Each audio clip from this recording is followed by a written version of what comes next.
Disgrasya ang sinapit ng babaeng naghahatid lang sana ng kanyang mga anak para i-enroll sa pasukan. Patay ang babae matapos siyang magulungan ng bus. Saksi, si Efren Mamak ng GMA Regional TV.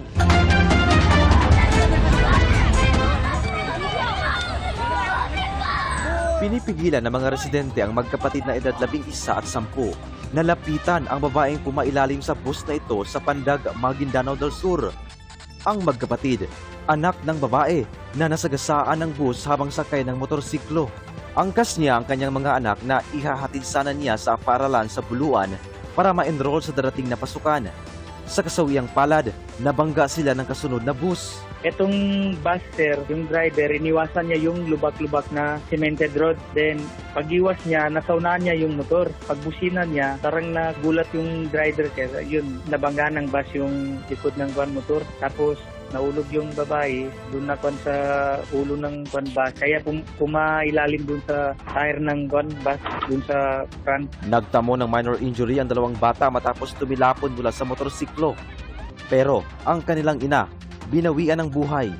Hawak na ng pulisya ang bus driver na sinusubukan pang makuhanan ng panig ng GMA Regional TV. Sa Pagbilao, Quezon, wasak ang isang bahay matapos salpukin ng 10-wheeler. 4 sa mga residente ang sugatan. Ayon sa barangay DRRMO, pamaynila ang truck nang sumalpok sa bahay habang mahimbing ang tulog ng mga nakatira roon. Posible raw nakatulog ang driver habang nasa manibela. Ligtas naman ang driver at pahinante. Sa Macalelon, Quezon pa rin, inararo ng pickup truck ang isang waiting shed sa nahulog sa bangin. Ayon sa mga pulis, inantok din umano ang driver ng pickup na may sakay na 3 magkakaanak. Isa ang patay at 3 iba pa ang sugatan sa mga taong nakatambay sa waiting shed. Wala pang pahayag ang driver.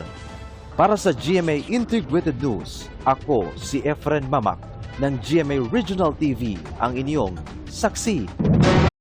Mga kapuso, maging una sa saksi. Mag-subscribe sa GMA Integrated News sa YouTube para sa iba't ibang balita.